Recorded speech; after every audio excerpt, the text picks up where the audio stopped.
This is my backyard. It's the standard builder-grade new home development yard. Built fast, built quick, built cheaply, and built with mainly profit in mind. Now, to be clear, cheaper homes aren't inherently bad. Affordable housing is very important. But when this neighborhood, and more specifically my house, was built here in Central Texas, it was done so with little to no regard for the region, and more specifically the challenges that this region is facing. Those main challenges being water, soil, and biodiversity. So this marks the beginning of a series where I will show you, the average homeowner, how to build a biodiverse, water-neutral, soil-healthy backyard. We will be pulling the team at Symbiosis in to guide us and teach us as we move along, and I will be learning the whole way with you. We'll talk about rainwater collection, harnessing slopes and grades, plants and planting strategies, soil health, and more. So, come along as we start this journey.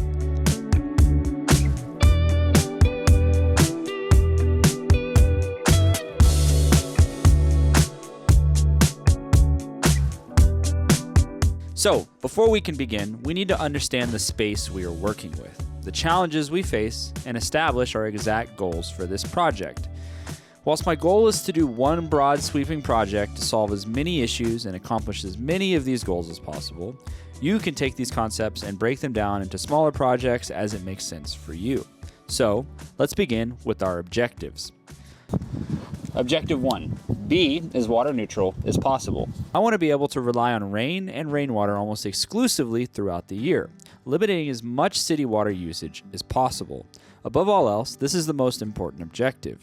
My water comes from Lake Georgetown, and while it's not at as risk as other regions in the Central Texas area, it still is at risk, and I want to do my part in helping reduce unnecessary strain on that natural system. Objective 2. Create a native biodiverse system that encourages soil health, provides habitat and resources for wildlife and pollinators, and provides edible benefit to myself and my family.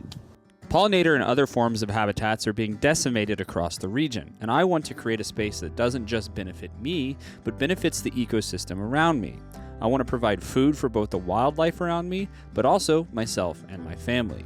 Now, to be clear, this won't be the full-on food forest you see others build. Instead, I just want to have access to seasonal produce and an extremely robust herb garden. All of this will feed back into the soil health as well. Objective 3 is to create a functional, enjoyable, and usable space.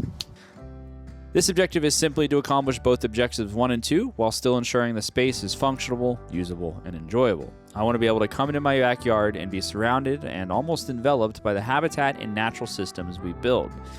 We will be incorporating a functional patio space in this build that is integrated into the greater system as a whole to help accomplish this. And the last objective is to do this whole thing in an affordable and realistic manner. And while the rest of the Symbiosis team can lend their experience, their expertise, and their guidance to me, I have to do all the work. So it'll just be me, some hand tools, stuff you can rent from any big box store, a truck, and a little sweat equity. Now that we have our objectives, let's talk about assessing your space, the challenges you face, and how to begin planning. This is my yard. It's roughly 40 feet wide and 25 to 30 feet long, and it sits on a pretty significant slope that drains into a greenbelt beyond my fence. The house runs west to east, and on this side of the house that gathers little sun, I've already established a usable space of raised beds, small rainwater irrigation from the house, and a French drain that runs the length of the fence line. We'll be covering some of these topics and projects in a later video, so don't worry about them just yet. Lastly, I know that I want to run a decomposed granite patio off the back of the house that extends roughly 15 feet and covers the width of the house, so this is something we have to keep in mind as we plan the space. We'll get into the details of the patio in a later episode. To help me create a plan of action and figure out how to tackle my goals in this space, Michael and Sarah came out to give their thoughts and ideas about it. Okay, so it's been a while since I've been consulting on more of a suburban environment, and so this is a fun kind of change of pace for me. One of the first things that I always observe when I come into these environments is just how the developers, whoever designed and built the place, really their main goal was to create as many lots as possible, and then to do that in a very efficient way that would get approved for development. So that's what was done here, and they did a damn fine job of it, and honestly, it's a really nice neighborhood. So kudos to all of that, but there were some problems that were created in, by prioritizing that one goal. One of those problems is that the drainage is not super well thought out. There's a creek right beyond the back fence here, and so all the water before this neighborhood was here used to just head for that creek. Yeah, so with the streets and the roofs and the driveways and all of this new impermeable surface area, there's a lot more water moving more quickly down to the creek, and it's getting channelized in certain places because it can't go in the more spread out fashion down the hill like it used to.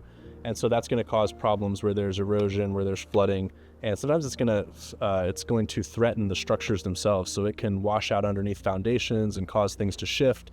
It can cause other problems as well. So that's one of the first things we want to do, is look at how do we take that flooding, erosion liability and try to turn it into an asset by soaking it into the ground where it can do some good. So that's what we're going to look at first. So as soon as I get to a site, and even before I get there, sometimes I'm looking up topo maps and really thinking about water. How does it enter the site? How does it leave the site? Where is it causing problems? Where is it already an asset? How can we increase how much of it soaks into the soil and how much the plants can access? How much of it goes to ponds, rain tanks, and things like that? Because water is a limiting factor here in Texas. When there's rain, everything's growing, things feel good. When it's hot and dry, everything feels like it's just hanging on for dear life, including us, the humans, and the environment. So if we can create more water abundance, we're headed in the right direction. So this is something that you built, Dylan, which I think is awesome. It's an example of passive rainwater catchment. So you've got the water coming straight down from that corner. That's about 500 square feet of catchment area. So again, you're getting 300 gallons for every 1 inch of rain. So it wouldn't be uncommon for us to get, 1,500 gallons coming through here in a big heavy rainfall event or series of events. And you're managing all of that now and moving it down through a French drain. The other, what we were talking about before, is active rainwater catchment, where you're putting it in a barrel. I like to hybridize those two systems and start with active rainwater catchment, put it in a tank above ground, and then plan for the overflow to move into a passive system like this. And instead of putting it directly into a French drain, which makes the water leave the property, if I can, I like to create a constructed stream bed with a series of rain gardens to soak more of that water in before I then let it leave the property.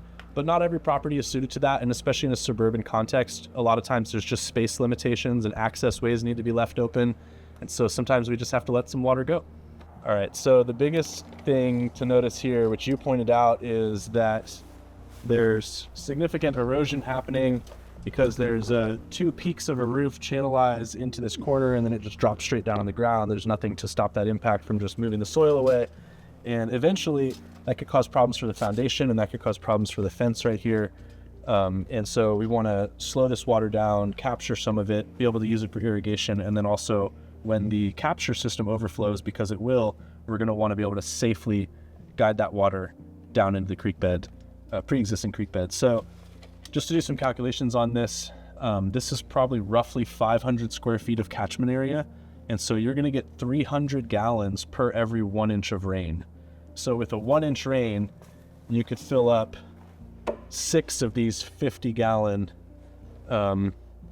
and as you know, sometimes we'll get 5-6 inches in a downpour. So, you could fill this up and then have it overflow 5 times over if you had a system of 6 of these here.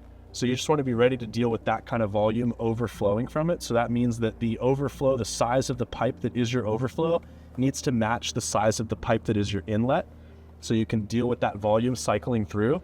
And then that means that you want to have an armored and well thought out path for that water to exit the property. Otherwise, it's eventually going to rot out this fence or just make it fall over because it starts to mess with the foundation there. All right, so you've got your 2 really cool rain barrel setups here. Because it's a pretty common system that someone might come up with, DIYing something together. So great job, love the ingenuity.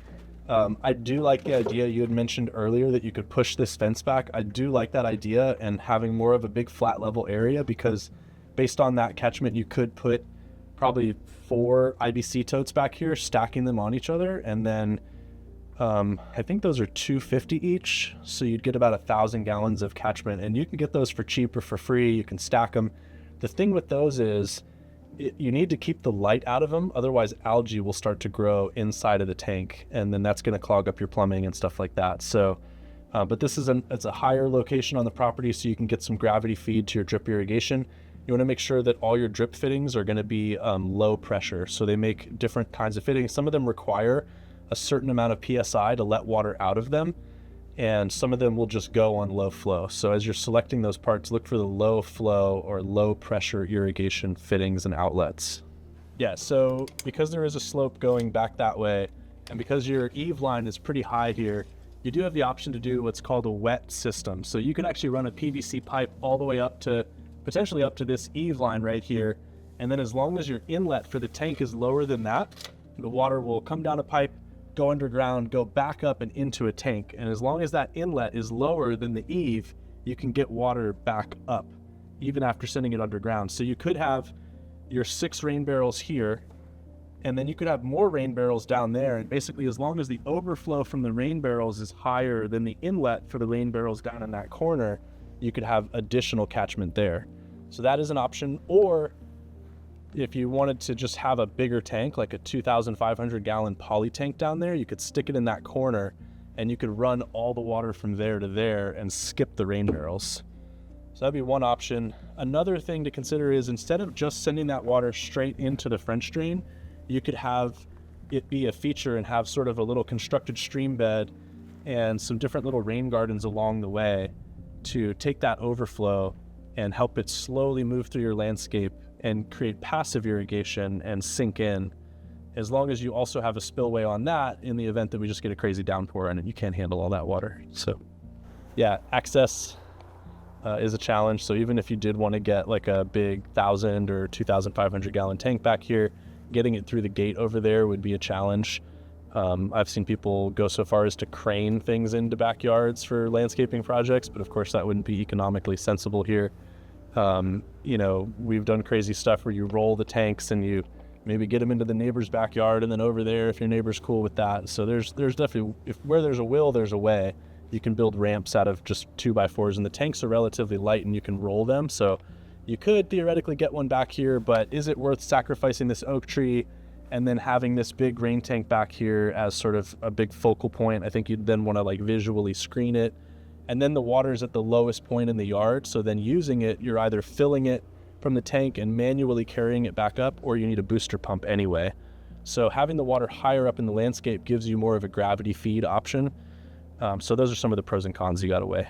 This whole thing is an overall system. You could tie into this French drain, and that could be a T, and you could have it so that like some of the water comes this way and some of the water goes that way. Or you could create like you could have a valve there somehow, even if it's just like a rock that you can move up and down. So you could basically make it where it either goes this way or that way, or you could shut this one off entirely. But basically you want to pick up this French drain and you want to give the water an option to come out into the yard. And I'm just leaving you some space right there, but this thing can be pretty wide. Like you could go up to 3 feet wide with a constructed stream bed, or wider, of course, if you wanted to. So that would be 3 feet from there to there. But I think for your space, that would be more than you need really to handle the water. But basically what we'd be doing is we would be excavating from the high side, building up on the low side, and creating a trough right here.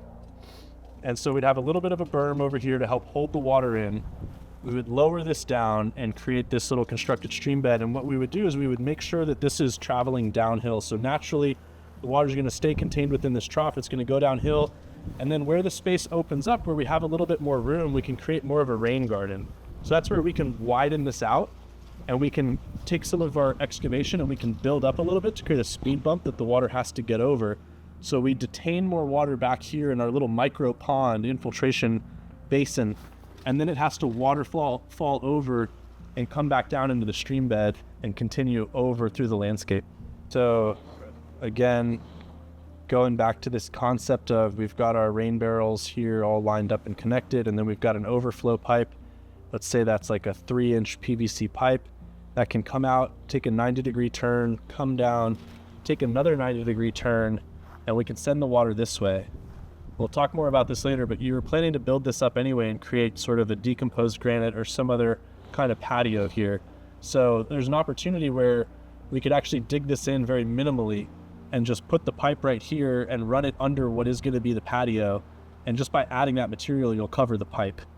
And you don't have to bury it deep. You just want it to be hidden, really. And then we can daylight that water down here more towards the middle of the yard, where we could have a larger rain garden basin that could potentially handle some of this excess water that's going to come out of the rain barrels. Okay, cool. So then your pipe will daylight right there through your retaining wall. And then this is where we're going to have to go back to our surface. So that's all going to be underground and hidden. And then it's going to pop out here. And then this is where we're going to have to go back to our constructed stream bed. So we'll use our blue flags for that. So now we're going to arc this over to our final rain garden opportunity. And then because this is all constructed stream bed with a built-up little berm on the low side with some nice rock work in it and open on the high side, any water that comes off of this patio, which is now a semi-permeable surface, is going to end up here. So it's all going to get captured, and then there will be one nice big rain garden at the bottom where it can potentially in-soak into the ground.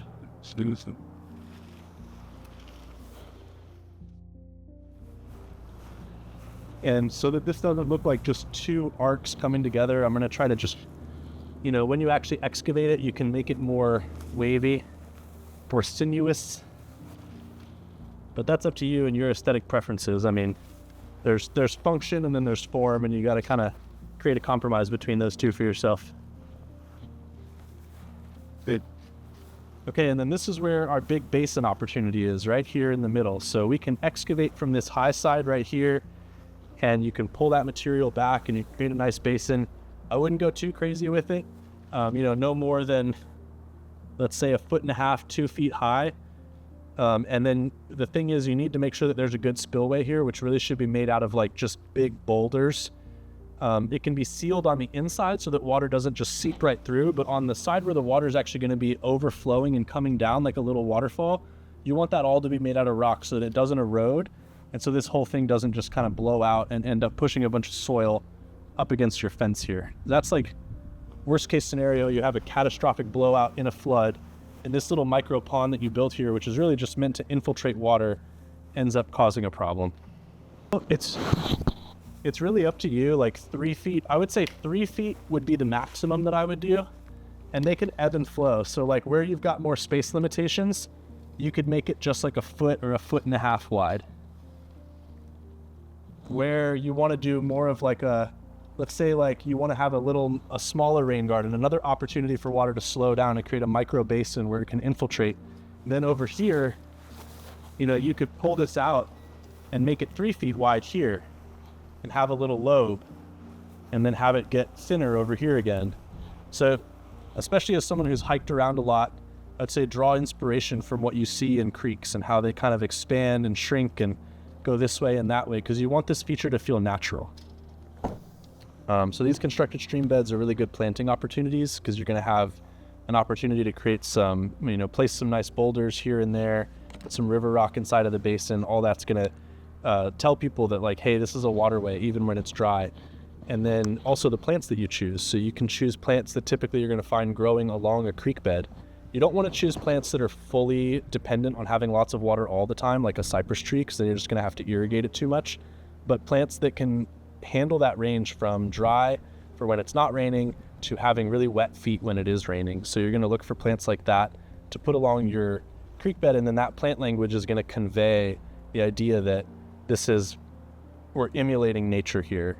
And then that's going to bring in more biodiversity as far as pollinators and birds, and even the soil microbiome is going to be different based on those plants that you choose, and the fact that this is a place that has an influx of water at times and then dries out, but maybe not as much as the area around it, partly because of how you've done the rocks and how you've done the plants and how they're going to shade the soil. So we've been talking about active rainwater catchment and passive rainwater catchment and different strategies for that. Another thing in passive rainwater catchment that I like to tell people to think about is your whole property or the whole land that you're stewarding is a giant rain tank, and the soil is your tank, and how good the soil is, or how much plant cover there is on it, how many roots are in it, and how much organic matter and carbon is in it, is going to play a huge role in how much water can first get into the soil, infiltrate the soil, and then how much the soil can hold once the water is in there.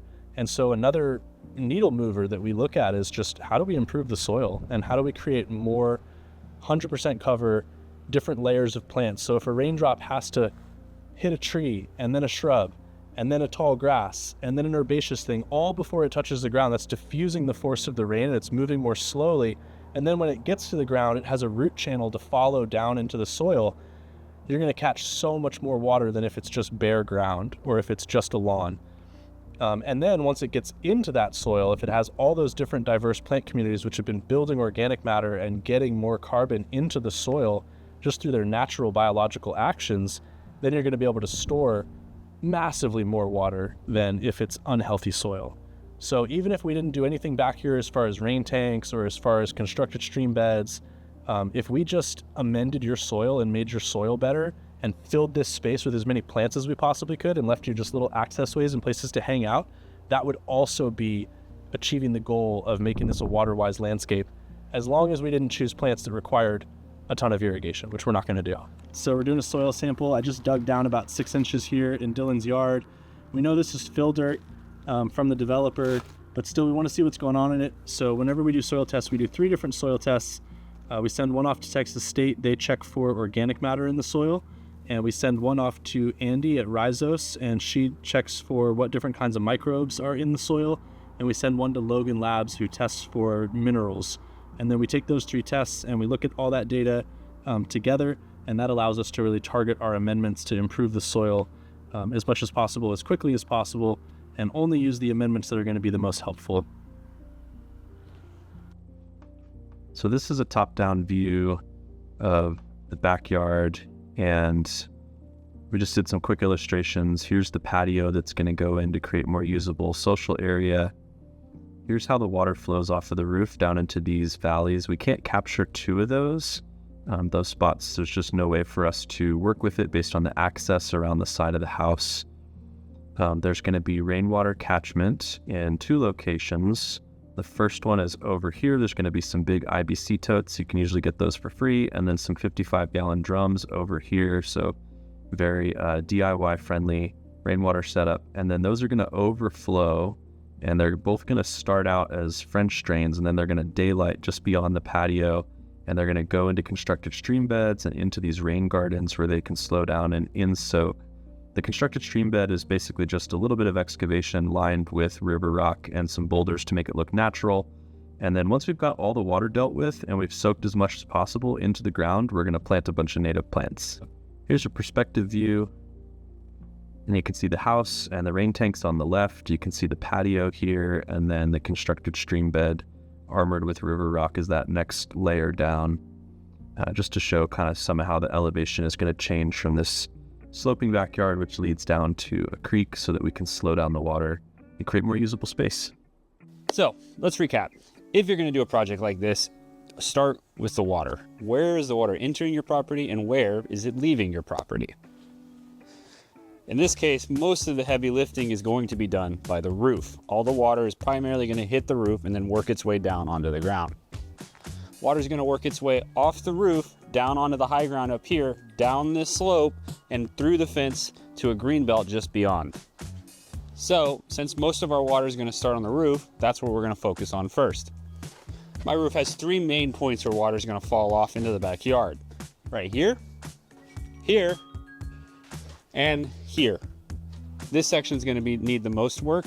Right now it's just a slope with some grass and some channels that are already being cut out by the natural flow of water. We're going to level this section out when we do the patio, and we're going to build a platform where we're going to put these blue rain barrels on and a giant daisy chain, and that will water this side of the yard. This one, you can see we already have a rain garden as well as a French drain that runs underneath. So the water comes straight off the house into the rain garden and then into a French drain. We're just going to redirect the French drain right where it exits, and it's going to go into the berm complex instead and help irrigate those berms. As you can see, this one already has a little bit of rainwater set up, but this is actually only about 100 gallons. So what we're going to do is we're actually going to push this fence back about another 6-7 feet, and then we're going to put some IBC totes or some other larger type of rain setup back here. And since this is at the top of the elevation of the house and the yard and the plot, everything that we put up here on elevation will be able to feed all the way down to the very back fence line and irrigate the entire side of the yard there. Figuring out where water's moving on your property is very simple. If you have access to a drone, that'll help a lot. But if you don't, you can use things like satellite imagery and Google Maps to help you better understand where water's moving off of a roof or on a property and moving down somewhere else. And even then, if you still can't figure it out, guess what? The easiest tool to use is a water hose. Spray water, see where it goes. The water's not gonna lie to you. It's gonna tell you where it goes because it's just gonna follow gravity. My last tip to you is going to be to draw out your space. Go online, print an image, or if you have a drone, take a photo, but get satellite imagery, top-down imagery of your property, and take a pen or a pencil and physically draw what you think you're going to do to your space on that piece of paper. This will help you better visualize and better understand what your space looks like. And then you can take that and you can replicate that here with flags and field paint and other tools. As you saw throughout the video, Michael was marking everything out with field flags. And if you paid close attention, you could see there was also white paint on the ground that I had used previously to help me better visualize the space that I was working with. That way, when you get all these flags down and you get all this paint down, you have a very good understanding of what that space is going to feel like and look like before you put a shovel into the ground or you spend any money on anything else. Cool, that's going to be it for this video, guys. As you can see, we've already started excavating and digging. Don't worry, I'm going to cover the start of that process and everything behind it in the next video, in the next episode, and we'll get more into the weeds with that.